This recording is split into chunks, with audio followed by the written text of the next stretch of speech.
At Rio+20, Pacific Island groups elevated the importance of oceans for sustainable development. And as a result, we have a dedicated sustainable goal in the Agenda 2030. The Pacific and other states have actively participated in the Law of the Sea processes, including the recently adopted BBNJ agreement. The first signatory, and in fact, the first party to the treaty, both from the Pacific. This demonstrates the region's commitment to translating the ambitions for a secure, healthy, and resilient ocean into reality. As custodians of the ocean, we in the Pacific pride ourselves in managing the world's best managed tuna. However, it is unacceptable and it is surprising to me that under the current draft outcome of the 4th SEEDS conference, I do not find any element of ocean reflected in there. I say we cannot afford to miss another opportunity, especially for SEEDS. Excellencies, the Samoa Agreement and the Pacific Protocol no doubt underscore our common interests and priorities, particularly the importance of governance and in maintaining the health and resilience of our oceans. Pacific Island leaders recently adopted the 2050 strategy, which includes a pillar dedicated to promoting regional collective actions on the oceans, and inclusive of removing hazardous waste, protecting key biodiversity areas, and developing Pacific Ocean science. This strategy emphasizes that oceans should be a priority for the Pacific. While this is reassuring, Excellencies, I'm also becoming increasingly concerned. As the Pacific Ocean Commissioner, my role is to advocate for our regional priorities and the coordination of stakeholders' participation in our ocean space. The success in emphasizing the importance of the ocean for sustainable development has attracted a multitude of international, regional, and national actors, from governments, from civil society, the private sector, and other interests. This complexity challenges our governance effectiveness in ensuring coordination, therefore the health of our ocean, and the prevalence of equity in ocean space. I notice a growing emphasis on exploitation rather than respectfully caring for our oceans. Our focus has shifted towards maximizing economic gains and technological innovations and advancement. While I support the development of capacity and maximizing economic gains, we must be mindful at the same time of the consequences of unchecked activities in our ocean. We have a legal and moral obligation to protect and respect our ocean and its resources. For us, and many of us in the Pacific, it is our life's blood. But I am confident that we can emulate what our ancestors have done in the past in keeping the ocean healthy, productive, and resilient. We have numerous opportunities to do so, such as following Palau's lead in becoming a party to the BBNJ agreement. We have collectively to advocate for an international treaty to end plastic pollution, including in the marine environment, and furthermore to ratify the WTO Fisheries Subsidies Agreement and we look forward to the conclusion of the second part of that agreement successfully and reflective of our Pacific interests. We can also demand that regional and international organizations prioritize ocean in their agendas and in funding allocations. Collaboration across sectors, guided by ancestral values and scientific information, is critical. Excellencies, ladies and gentlemen, there are many challenges ahead, but there are also reasons for optimism. We must work together to elevate commitments and measures for the health, productivity, and resilience of our ocean. I thank you for taking the time to discuss this important topic. I wish you all well in your discussions, and I sincerely thank you for the opportunity to say a few words. Thank you very much. Kamal Tada Vinaka.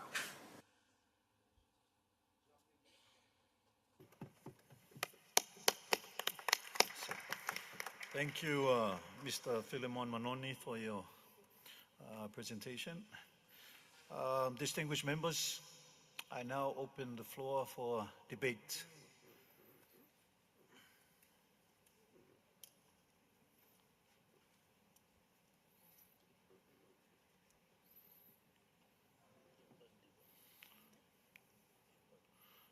Yes, Honorable Ritia from Fiji. Floor is now yours. Thank you, Co-President of the EU region, Mr. Hyde, Co-President of the Pacific region, Mr. Tamapua, and members of the EU Pacific Regional Parliamentary Assembly, Nisambula Vinaka. I would firstly like to thank my honorable colleague from Samoa for assuming the role of Co-President for the Pacific region. Congratulations, sir. Climate change and a sustainable ocean are key development issues for Pacific Island countries. Small island developing states share the same environmental, economic, geographical, and social challenges and experience unique development needs and extreme vulnerabilities.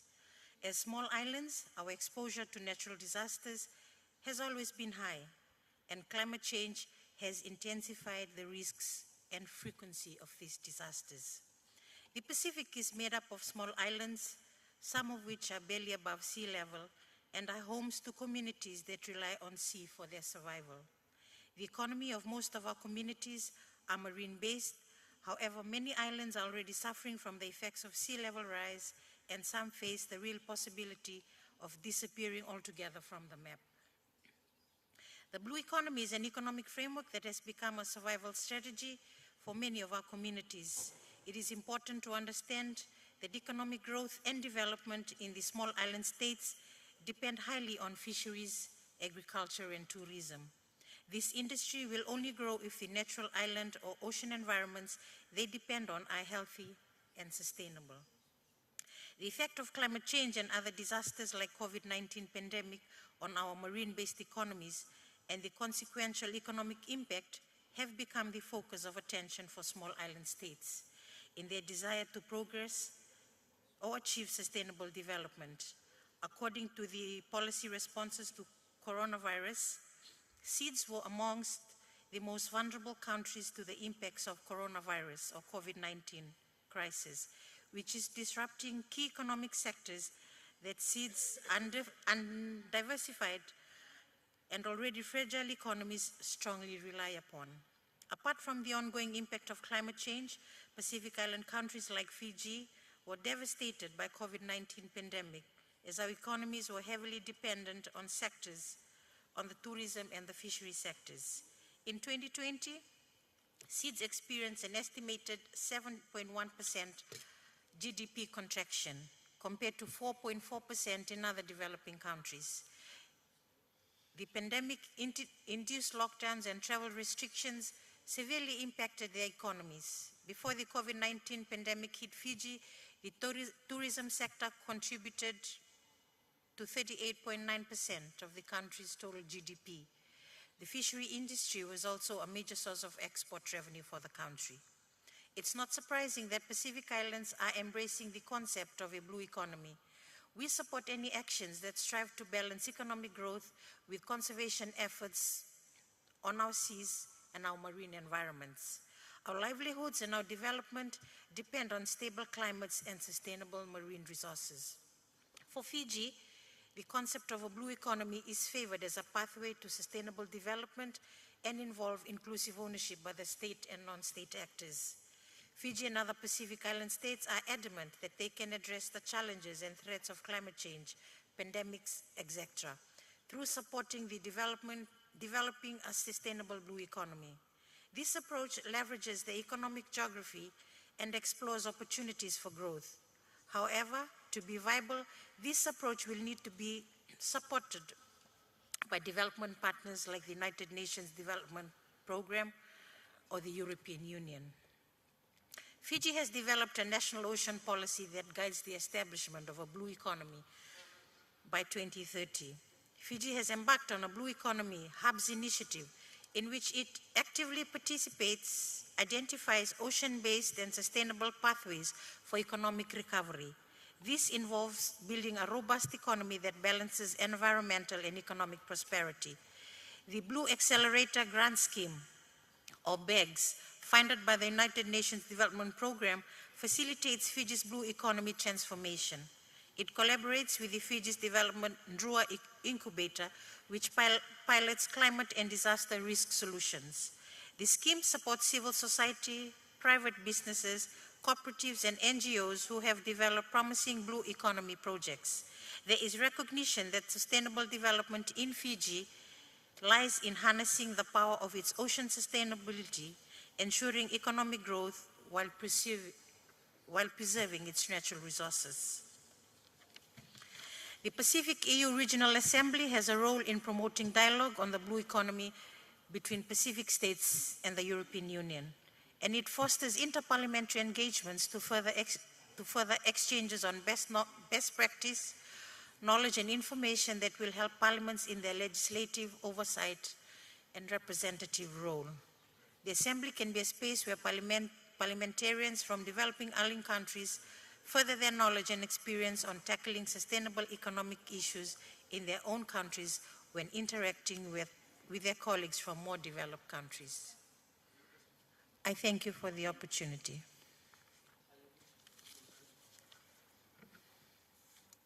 Thank you, Honorable Bainivalu, for your comments on our presentation. Yeah, I now give the floor to Mr. Sven Simon. Yes, Mr. Co-President or Co-Presidents, colleagues, thank you very much for the opportunity for this dialogue here today. I think in a time of increasing global uncertainty and multiple crises, it is ever more important that we cultivate personal relationships between our respective countries and regions. Europe and the Pacific have a shared heritage and today face common challenges. How can we preserve a rules-based global order in a time of unilaterally acting great powers? How can we ensure economic development and rising living standards for our citizens whilst combating climate change? Answers to those questions cannot be found in Washington, Beijing, and Brussels alone. It requires the entire global community to work together, and the Pacific voice needs to be heard. Frankly speaking, I strongly believe that it is Europe's turn to listen, not to lecture. Establishing a peoples-driven relationship means seeing eye to one another. Both of our regions, despite the geographic distance, have something in common. Both the Pacific and Europe are a mosaic of very different cultures, nations, and also languages. This makes working together regionally sometimes more complicated than in larger or large singular entities, but perhaps there are ways in which our experience of unity and diversity can also be beneficial for regional cooperation in the Pacific. There are many avenues through which we can enhance the multilateral ties between the EU and Pacific nations. For example, through fair and free trade agreements to ensure mutual market access, standards, and economic opportunity. Europe can assist in capacity building to support governance and progress in specific policy fields. My personal background is in academia, and higher education is one example where we can profit so much from good people-to-people relationships and frequent exchanges. And when we talk here on our agenda about an exchange of view on topics to be included in the second plenary session of the Parliamentary Assembly, higher education, exchange, good people-to-people relationships may be one of those topics. There are, of course, many more areas such as technical assistance, health, infrastructure, sports and culture, where this is also the case. I look forward to the discussion today and work with you all on establishing a closer peoples-led relationship. Thank you.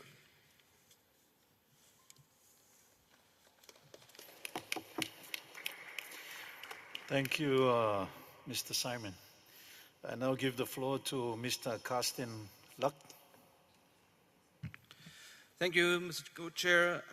First of all, congratulations to all in the room so that we have the constitutive meeting today of this regional parliamentary assembly.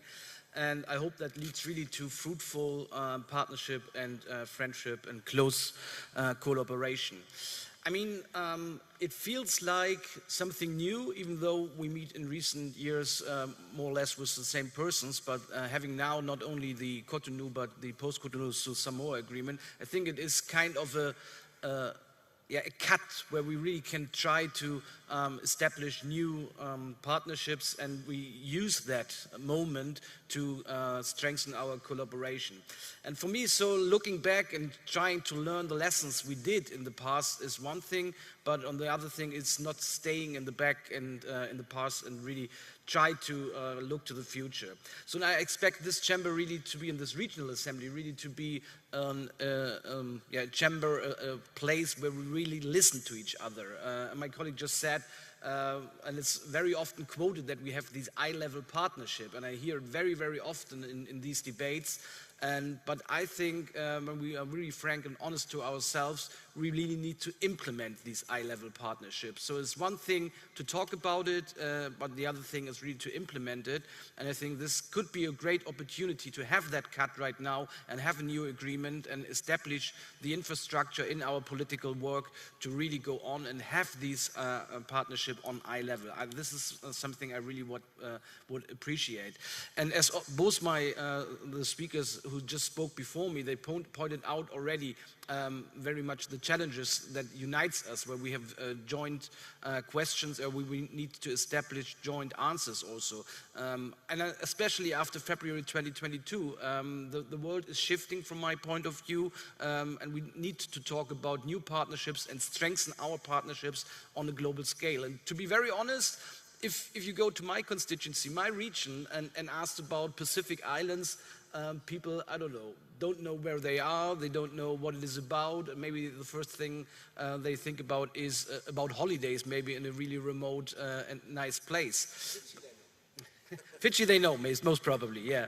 But in the very end, if you dig a little bit deeper, you come very briefly or very closely to the conclusion that all these issues that we talk about are affecting all of us. I mean, you all, of course, raised the issue of climate change. I'm coming back to this in a second.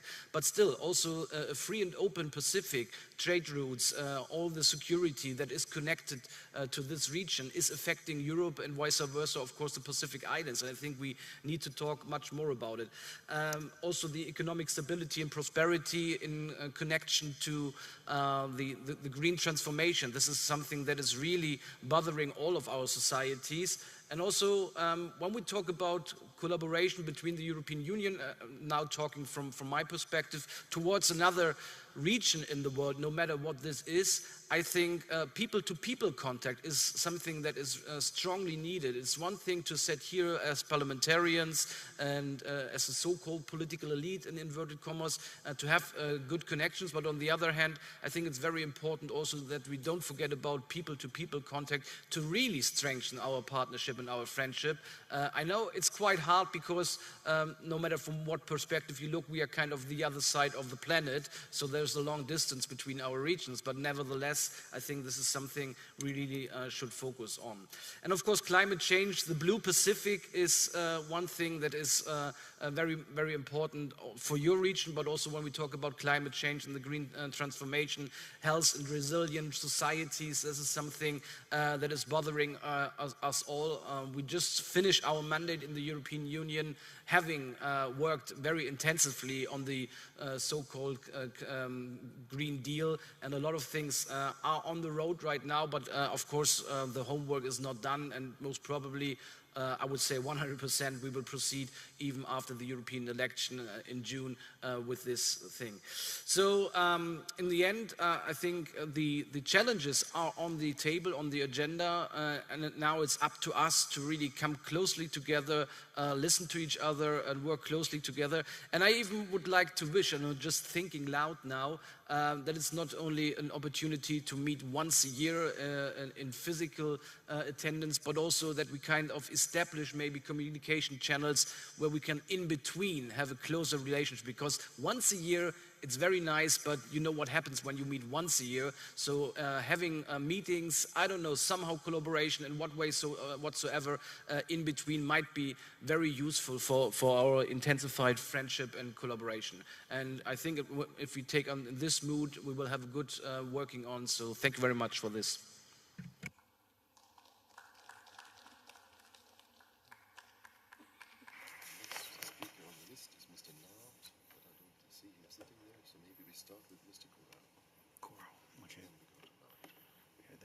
Thank you, Mr. Luck. I now give the floor to Mr. Corral. Thank you, Chair. Ladies and gentlemen, esteemed colleagues and delegates from the Pacific region, as we convene under the theme towards a people-led partnership perspective of the Pacific, our dialogue today transcends mere policy discussion, venturing into the realm of stewardship, equity, and sustainable future making. Indeed, this interparliamentary meeting represents today a unique moment to improve our cooperation while paving the way for best practices and reach mutual and reciprocal benefit. The concept of blue economy offers a beacon of hope, promising economic growth, social equity, and environmental sustainability that could play a pivotal role to achieve our international climate commitments.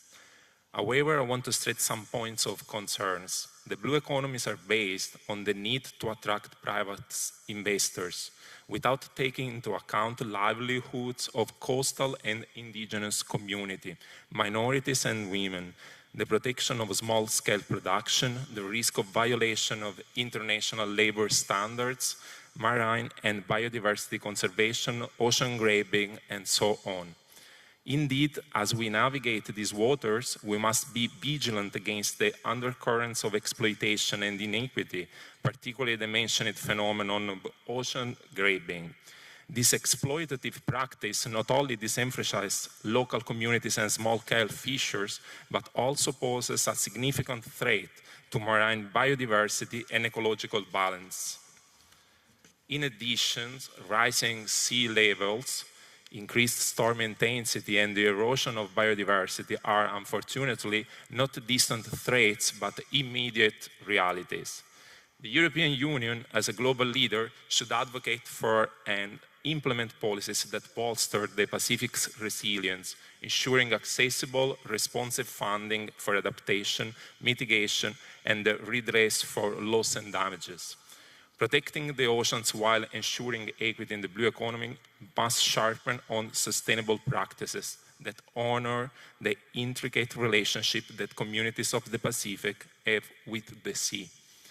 We all know that the Pacific region, as highlighted in the Honiara communique, are facing unprecedented challenges that affect these islands with a severity unmatched, despite their minimal contribution to the crisis. The dichotomy of impact versus contribution underscores a glaring need for equitable, effective climate action and support mechanisms. This is why sustainable fisheries, responsible marine resource management, and the promotion of eco-friendly maritime industries must form the cornerstone of our policies. Furthermore, we must champion the cause of small-scale fisheries and indigenous communities, ensuring their voice are heard, their rights protected, and their livelihoods sustained in the face of large scale. Moreover, the principle of transparency, community participation, and right-based governance must guide our efforts. The governance efforts for stimulating blue growth must prioritize environmental sustainability and social equity, ensuring that the benefits of the blue economy are shared widely, not concentrated in the hands of a few. Investing in marine research and fostering innovation is paramount in advancing our understanding and stewardship of ocean resources. The European Union's role in facilitating technological transfer, supporting sustainable marine business practices, and encouraging green innovation will be critical in shaping a blue economy that is both prosperous and equitable. In conclusion, as we forge ahead in our partnership with the Pacific, let our commitment to a sustainable, equitable blue economy reflect in our actions and policies. Together, we can ensure that the blue economy serves as a force for good, bringing prosperity, equity, and environmental sustainability to the forefront of our collective agenda. And to do so, our agreement and relationship must be based on mutual development, respect for human rights, human dignity, and sustainable economy, and much more, always conscious that the European Union could make much more efforts in supporting and holding the transition and the development of the Pacific countries. Thank you for your attention. Thank you, Mr. Corral. And I'll give the floor to Mr. Knott.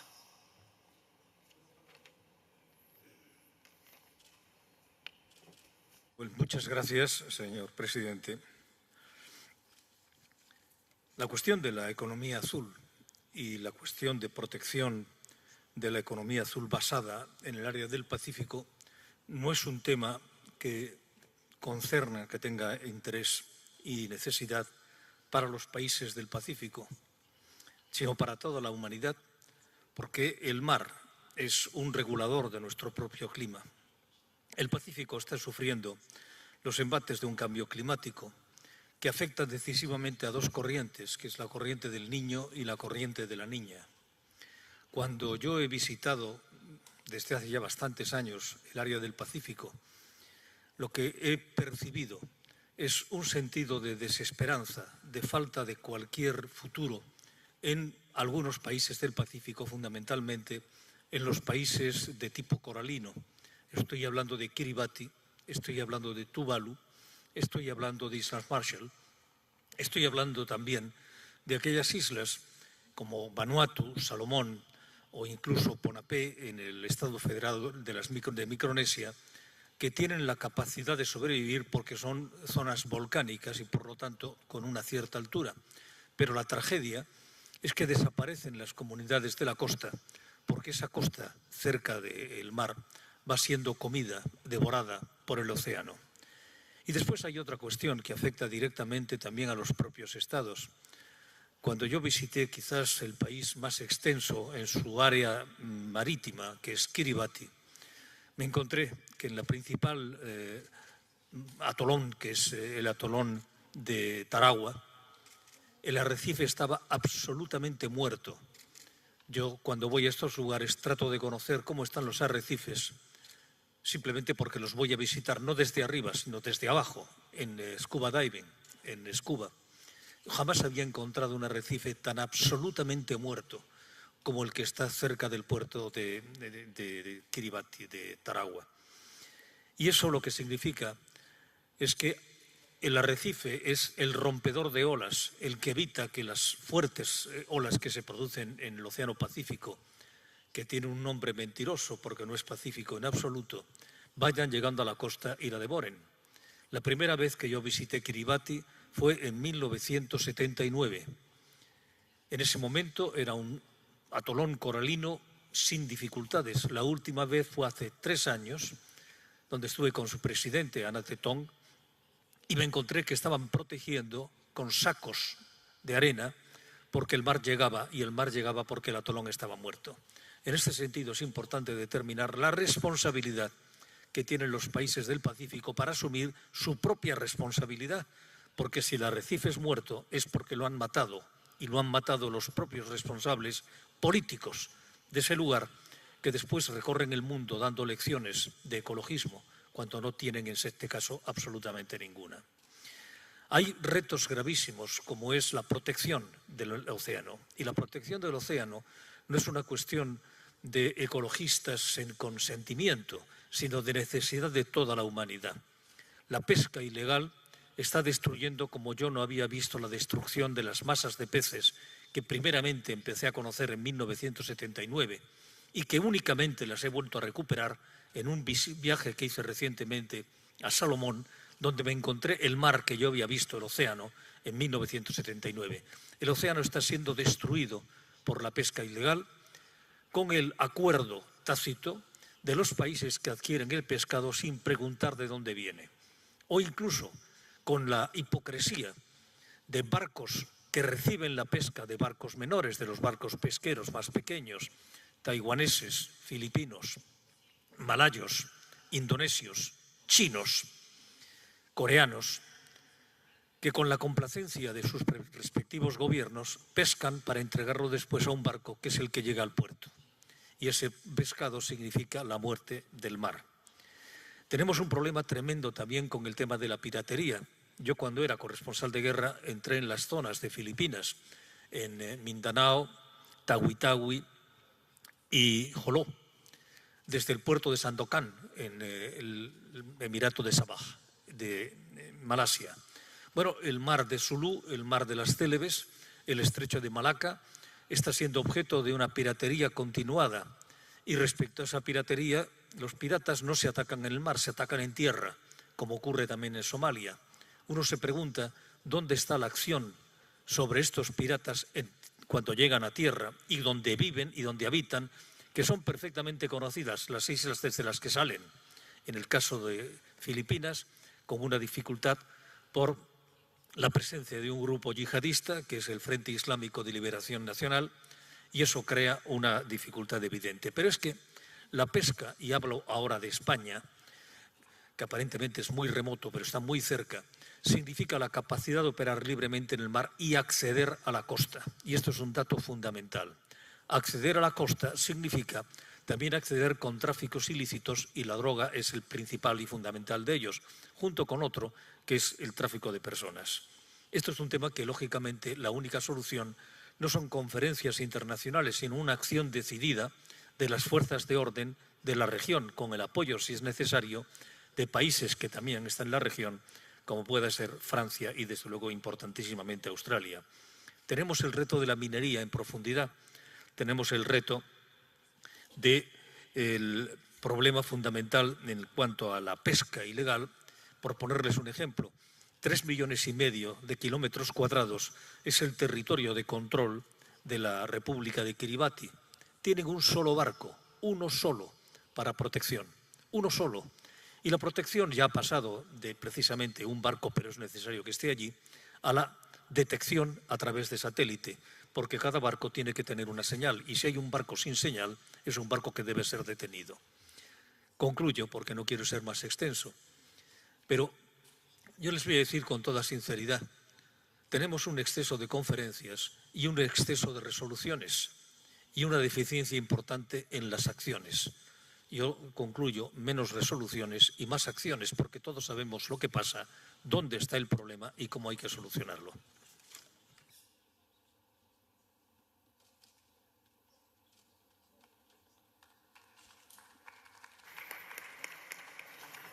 Thank you, Mr. Knott. I now give the floor to member of the European Economic and Social Committee, Mr. Carlos Trinidad.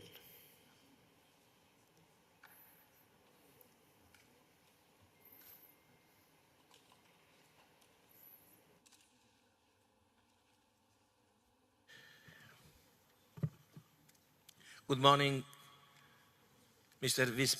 Co-Presidents. I will speak in Portuguese. Senhores Co-Presidentes, senhoras e senhores deputados da Assembleia Parlamentar, Excelências, senhores e senhoras.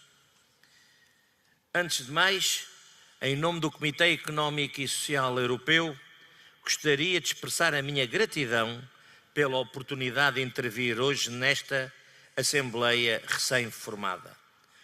O Comitê Económico e Social Europeu valoriza profundamente o privilégio de participar neste debate, oferecendo uma visão da sociedade civil organizada que representa. De facto, os oceanos enfrentam inúmeras ameaças: alterações climáticas, sobrepesca, poluição por plásticos, entre várias outras. Estes desafios não só afetam a vida marítima, mas também têm consequências graves para os milhões de pessoas que dependem do oceano para a sua subsistência. Isto é particularmente verdade para as ilhas do Pacífico, onde as comunidades são altamente dependentes dos recursos fornecidos pelo Oceano Pacífico. Ao mesmo tempo, como efeito do aquecimento global e da subida do nível do mar, o oceano é uma ameaça à própria existência de alguns estados insulares. É imperativo ter em conta os aspectos socioeconómicos da proteção dos oceanos.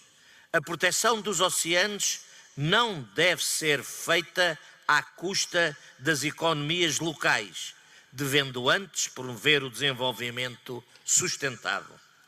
O Comitê Económico e Social Europeu defende políticas que promovam a conservação do ambiente com o bem-estar das comunidades costeiras. Hoje, gostaria de sublinhar a importância dos esforços coletivos para alcançar este equilíbrio, especialmente envolvendo os parceiros sociais e as organizações da sociedade civil na salvaguarda dos oceanos. A proteção e a governação dos oceanos são temas complexos e transdisciplinares que exigem uma forte cooperação internacional. A este respeito, o Comitê Económico e Social Europeu congratula-se com a assinatura do Tratado do Alto Mar das Nações Unidas e apela à sua rápida aplicação em cooperação com todas as partes interessadas. A consecução do objetivo de transformar 30% do alto mar em zonas marítimas protegidas até 2030 seria um passo importante para a proteção dos oceanos. Além disso, a proteção dos oceanos não é apenas um assunto marinho. O impacto dos seres humanos nos oceanos também provém de atividades terrestres, resíduos, pesticidas, antibióticos, fosfatos, plásticos, engenhos explosivos não detonados, entre outros. Por conseguinte, todos os objetivos do desenvolvimento sustentado devem ser tidos em conta e não apenas o objetivo número 14, relativo aos oceanos e mares. A tomada de decisões baseada no conhecimento, a diplomacia científica e uma legislação coerente entre países e setores são cruciais para enfrentar a complexidade dos desafios marinhos. É necessário abordar a diversidade dos poluentes e promover intervenções eficazes.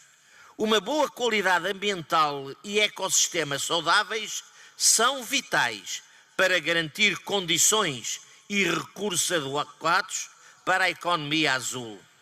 A gestão dos aspectos ambientais deve, por conseguinte, ser vista como parte integrante de qualquer atividade económica. Através do seu apelo a um Pacto Azul, o Comitê Económico e Social Europeu está a promover uma abordagem abrangente das políticas da água para resolver a crise da água em todas as suas dimensões. Este tipo de abordagem holística deve ser promovido neste campo particular. A economia azul oferece também um potencial significativo para as transições digitais e ecológicas, o que exige uma investigação e inovação intensivas, não só investigação oceanográfica, mas também investigação sobre os impactos socioeconómicos e ambientais. Terão de ser encontradas soluções para fazer face aos interesses concorrentes entre as várias utilizações das zonas marinhas. O papel dos portos está a expandir-se para incluir novas atividades, como a promoção das energias renováveis e da economia circular. Isto exige investimentos em infraestruturas e um novo tipo de gestão global. No que diz respeito às relações União Europeia-Pacífico, consideramos que é necessário reforçar a participação da sociedade civil nos acordos, como o Acordo da Parceria Económica e os acordos de parceria no domínio da pesca sustentável. A sociedade civil deve ser consultada durante a negociação e a aplicação destes acordos, com o objetivo de alcançar acordos mutuamente benéficos que visem o desenvolvimento sustentável, incluindo a proteção dos oceanos. Estes acordos devem igualmente servir para promover o cumprimento das obrigações internacionais em matéria de conservação e gestão sustentável das pescas. A proteção dos oceanos é uma responsabilidade partilhada que exige uma abordagem de colaboração com a participação ativa das organizações da sociedade civil e dos parceiros sociais no quadro e conforme o próprio Acordo de Samoa estabelece. Excelentíssimos senhores co-presidentes, senhores e senhoras deputados da Assembleia Parlamentar, muito obrigado pela vossa atenção e em nome do Comitê Económico e Social Europeu desejamos votos de muito bom trabalho.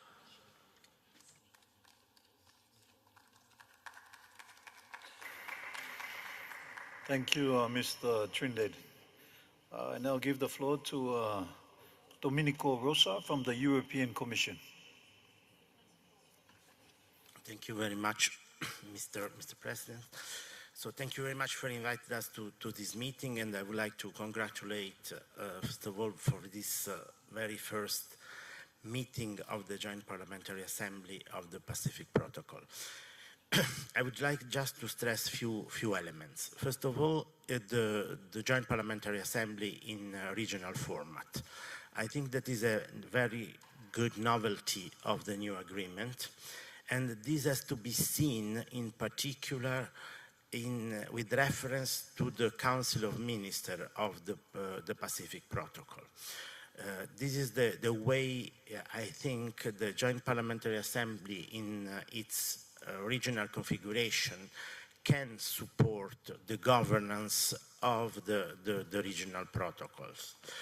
And I think is also, I would say, a big, fundamental pillar of what the new agreement intends to promote. That is the partnership dialogue. I think that you have a specific role in promoting, in particular at the parliamentarian level, this partnership dialogue among the two regions. This protocol, as you may know, has been negotiated in Suva at the Pacific Island Forum headquarters, and I think, from what I heard so far, that it captures all the main priority of the region and also of the joint priority, as have been mentioned by MPs and MEPs. I think that you can easily find in the new protocol, first of all, the preeminence of the reference to the ocean governance, but also the importance that blue economy can have for the Pacific Islands as such. In addition to this, I think that all the other elements, such as the protection of biodiversity beyond the national jurisdiction, that is a main problem in the Pacific region, the fighting against the illegal, unreported and irregular fishing, the possibility of greening also the blue economy, are all the main element of this strategy. I think that we have to find the way how the governance of the Pacific Protocol will be able to translate this principle and this, I would say, mutual commitment into reality. I think that we definitely, with this new structure of the agreement, we are moving into a new era of the relation between the ACP and the EU, and in order to take into account the regional specificity. I think that is very, let's say, timely that we are now moving into a perspective where the real problem are discussed at the regional level and solution can be found. So I would say, a remark on the positive impact that this regionalization can bring to the relation between the European Union and the Pacific region in particular, and we hope that this could be promoted in the future also by the other institutions. So congratulations for having the first new institution to be put in place. Thank you very much, Mr. President.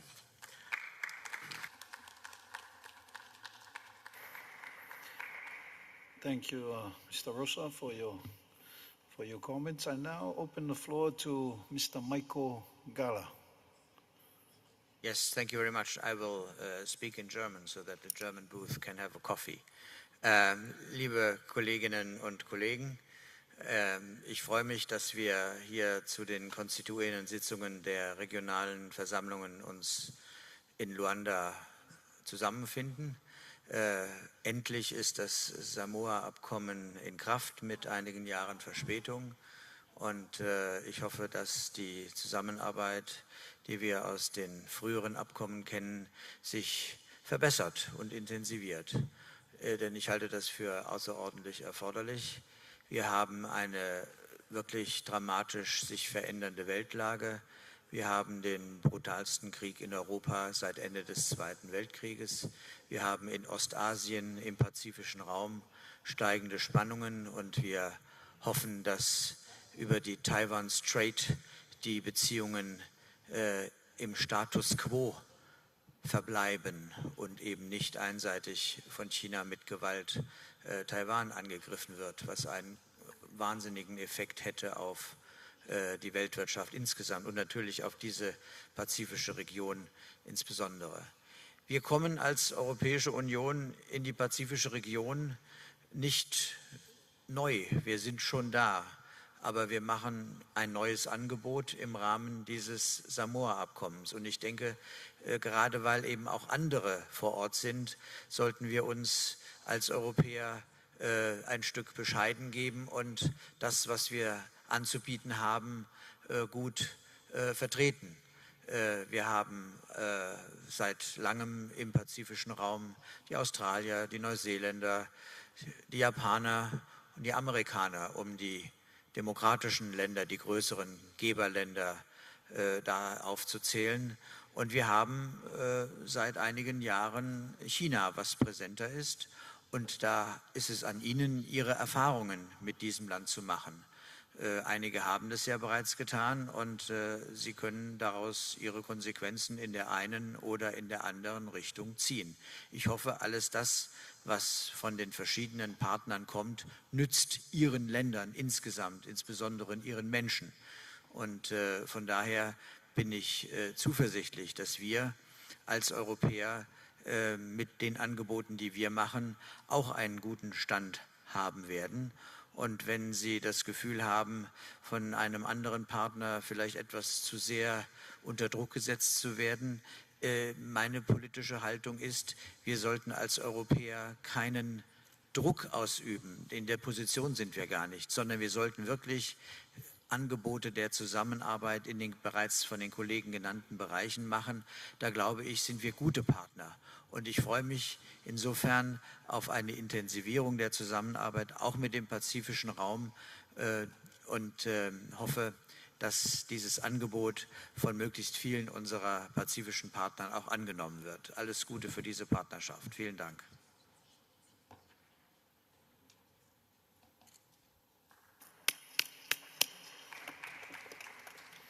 Thank you, Mr. Gala. I see that we still have a bit more time. Does anyone else who would like to take the floor?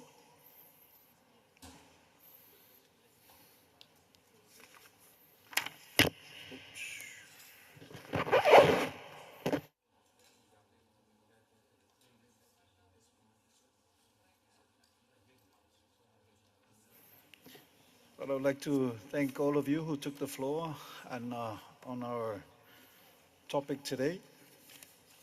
Thank you, members, for your view and your comments on our keynote debate. This is towards a people-led partnership on our topic, protecting our oceans while ensuring equity in the blue economy. I just would like to say a few things. The statement that was made by my colleague from the Pacific, Honorable Painavalu, are matters of interest shared amongst all the Pacific Island member states. Thank you very much, Your Honorable. But the views that I've listened to and the issues, comments that were made by our partners from the European Union, European Commission, is a reflection of the importance of this forum from our newly endorsed partnership under the Samoa Agreement, which is according to myself, listening today, I really appreciate what has been said today, and listening to our partners from European Union and European Commission as well. Some of the points that were raised is very important, like building the capacity, sharing ideas, as well as strengthening the partnership. And I like the way it was put by some of the members, saying that there's too much talk and it's time that we start implementing. So I just would like to mention a few, and also a member also mentioned that his experience in Kiribati, some of the islands in the Pacific, and that's first-hand experience of the impacts of climate change. So it's good to hear from you, and under this new Samoa Agreement, I believe that this partnership will flourish for both of us, especially this regional assembly, the Pacific and EU. Thank you very much. Thank you very much for your active participation in this debate. I will bring with me the issues that you highlighted during the debate for our future work when the Bureau meets tomorrow. We now come to the last item of our agenda, and that's any other business. May I ask if there are any points to be raised under this item of our agenda?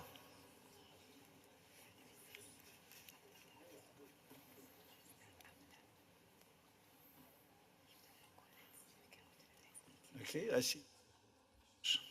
So we now come to agenda item. Oh, yeah, okay, thank you. Honorable Lainivalu from Fiji. Thank you, Chair.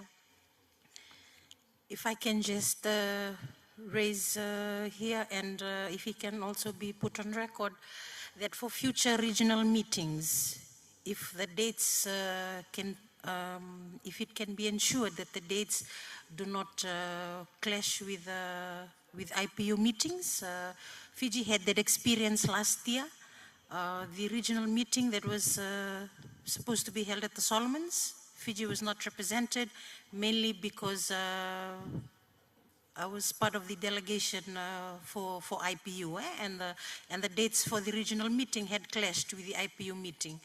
So I'm just humbly requesting if that point can be considered for future regional meetings, please. Naka. Thank you. That's been noted. Thank you. Any other business? Oh, Co-President. Thank you very much. Co-Chair, dear colleagues, our new rules of procedure foresee one plenary meeting per year for our Assembly, and this constitutive meeting will therefore be our only plenary meeting in 2024, and our next meeting will take place in 2025. The timing and the venue will be discussed in the Bureau meeting that will be held tomorrow morning, and as soon as there is a decision, we will inform you all. I want to thank you all for your presence and the active participation in this meeting, which is now adjourned. And before I close the session, I want to ask you to come forward for a common photo. Second row, okay. So please come forward.